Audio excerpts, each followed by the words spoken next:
एक देश में यदि एक ही पाठ्यक्रम हो तो कैसा हो? हर एक अभ्यर्थी के लिए पढ़ाई करने के संदर्भ में और एक देश से दूसरे देश में किसी भी प्रकार की जॉब प्रक्रियागत स्थितियों में, विभिन्न प्रकार के कंपटीशन एग्जाम की तैयारी करने में और विषयगत चीज़ों को अपने देश के बारे में समझने में यहाँ पर एक रूपता आ सकती है। और इसी के संदर्भ में भारत में देखा जाए तो एक देश एक पाठ्यक्रम की वस्तुरूप को यहाँ पर प्राप्त करने के लिए हाल ही में देखा जाए तो एक समिति का गठन किया गया है और यहाँ पर वो एक नई रूपरेखा का निर्धारण करेगी। आज हम समझेंगे एक देश एक पाठ्यक्रम के विभिन्न पहलुओं को, इसकी आवश्यकता क्या है, इसके लाभ क्या हैं, साथ ही साथ राष्ट्रीय शिक्षा नीति से यह किस तरीके से संबंधित है। जो समिति यहाँ पर गठित की गई है उसके सदस्य और उनके कार्यों के यहाँ पर सभी पृष्ठभूमि को समझने का प्रयास किया जाएगा। वीडियो को पूरा जरूर देखें क्योंकि इंपॉर्टेंट एस्पेक्ट है। हमने देखा है कि भारत में ऐसे कई सारी योजनागत चीजें आई हैं जहां पर लगातार आपके इंपॉर्टेंट एस्पेक्ट को परीक्षण एक तरीके से करती रहती हैं। आइए यहां पर देखते हैं एक देश एक पाठ्यक्रम के विषय वस्तु को। देखा जाए तो चर्चा का विषय यहां पर क्यों बना है एक देश एक पाठ्यक्रम की स्थिति। तो हाल ही में देखा जाए जो पाठ्यक्रम है या पाठ्यपुस्तकें हम पढ़ते हैं, हर एक देश और क्षेत्र में राज्यों के आधार पर जब हम जाते हैं तो यहाँ पे पाठ्यगत स्थितियाँ अलग अलग होती हैं। कई बार ये माध्यम के आधार पर भी अलग होती हैं। हिंदी मीडियम के लैंग्वेजेस के स्कूल उसमें कुछ अलग, इंग्लिश में कुछ अलग, और इसके अलावा अन्य लैंग्वेज के स्कूल में भी आपको अलग पाठ्यक्रम का प्रतिरूप अपना लिया जाता है। तो इसी संदर्भ में केंद्र और राज्य सरकारों के द्वारा एक ऐसी व्यवस्था सुनिश्चित करने का प्रयास किया जा रहा है जिसमें सभी बोर्ड के विद्यार्थी एक ही प्रकार की पुस्तकें पढ़ें और जो भिन्न भिन्न बोर्डों के द्वारा दी जाने वाली यहाँ पे शिक्षा में व्याप्त अंतर और भेदभाव है उसे दूर किया जा सके। इस संदर्भ में राष्ट्रीय शिक्षा नीति की मूल भावना को संपूर्ण देश में एक शिक्षा एक पाठ्यक्रम प्रणाली के रूप में यहाँ पर विकसित करने के संदर्भ में प्रारंभ किया गया है। देखा जाए तो राष्ट्रीय शिक्षा समिति 2020 के स्थिति को भी समझ लेते हैं। जब इसे बनाया गया था, इसके कार्यान्वयन के दृष्टिकोण से देखा जाए तो भारत में कैसी राष्ट्रीय शिक्षा नीति के तहत भारत के एक विशेष कह सकते हैं शिक्षा को एक रूपता प्रदान करने का प्रयास किया गया था। इसी संदर्भ में त्रिभाषा सूत्र भी लागू किया गया था जहां पर पूरे भारत में सभी को यहां पर कम से कम एक इंटरनेशनल, एक नेशनल लैंग्वेज, एक लोकल लैंग्वेज पता हो, पाठ्यक्रम के प्रतिरूप यहां पर एक हो, सभी प्रकार के एक तरीके की चीज़ें यहाँ पर लागू की जा सके। और इसी के एक अंग के रूप में अब यहाँ पर देखा जाए तो के कस्तूरी रंगन के नेतृत्व में यहाँ पर विकसित स्कूली शिक्षा के लिए राष्ट्रीय पाठ्यक्रम के रूपरेखा में पाठ्यक्रम को संरेखित करने का काम यहाँ पर करने जा रहे हैं। देखा जाए तो कई स्वायत्त संस्थाएं आवश्यकता पड़ने पर सहायता और परामर्श का कार्य भी इसमें करेंगी। आमंत्रित किए जाने पर कई विषय विशेषज्ञ भी इसमें शामिल होंगे। पाठ्यक्रम विकास के संदर्भ में देखा जाए इसकी डिजाइनिंग इत्यादि को लेकर के इसकी सभी प्रक्रियागत चीज़ों में लगभग 1000 से अधिक यहाँ पर विषय विशेषज्ञ इसमें शामिल होंगे। इसके साथ साथ समिति का लक्ष्य क्या है? तो इस समिति का यहाँ पे लक्ष्य है कि शैक्षणिक वर्ष के अंत तक कक्षा 3 से लेकर के कक्षा 12 तक के पाठ्यक्रम के पुस्तकों को तैयार करना और कक्षा 1 से 2 वर्ष के 2 की मौजूदा पाठ्य पुस्तकों के उचित रूप में को संशोधित करना है। तो इस तरीके से आप देख सकते हैं 3 से 12 तक नया पाठ्यक्रम और 1 से 2 को यहाँ पे पाठ्यक्रम में संशोधन।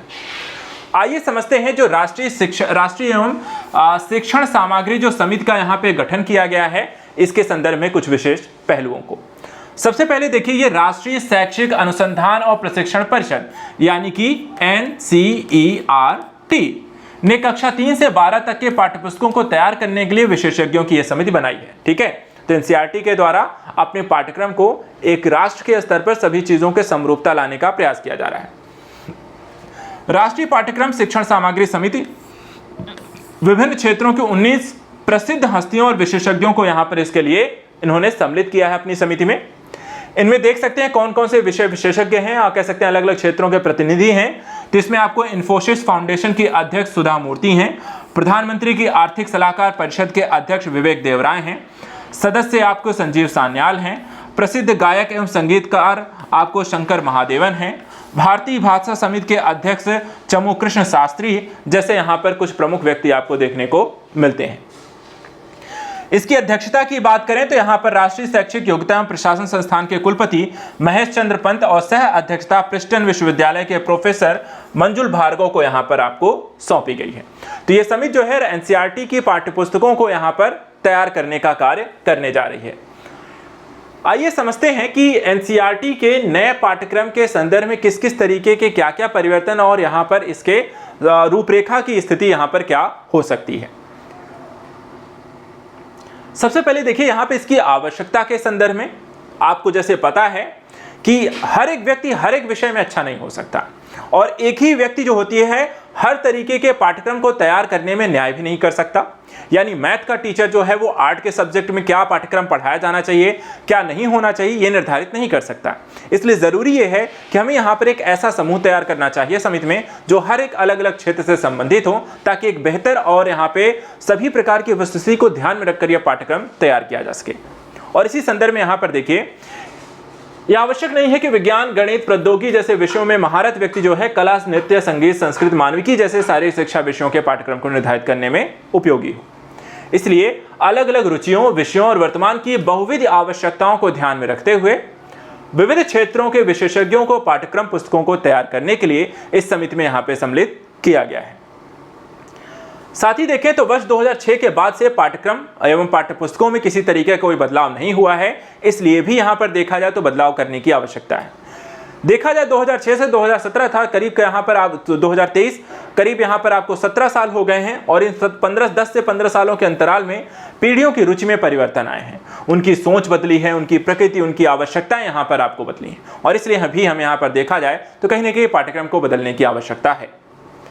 सूचना ज्ञान तकनीकी के इस युग में इस परिवर्तन को गति देने के लिए पाठ्यपुस्तकों में आपको ऐसे अध्ययन अध्यापन को शामिल करना होगा जो ज्यादा आपको व्यवहारिक हो, रोजगार परक हो, प्रासंगिक हो और जीवन उपयोगी यहाँ पे दृष्टि के महत्वपूर्ण हो। साथ ही ध्यान रखिए विद्यार्थियों में आत्मबोध, राष्ट्रबोध, नागरिक बोध, दायित्वबोध जागृत करने के लिए यहाँ पे प्रकृति परिवेश, पर्यावरण, संस्कृत जैसे विषयों का यहाँ पे समावेशन जरूरी है और साथ ही साथ पाठ्यक्रम में यथोचित परिवर्तन की मांग दशकों से यहाँ पर आपको की जाती रही है।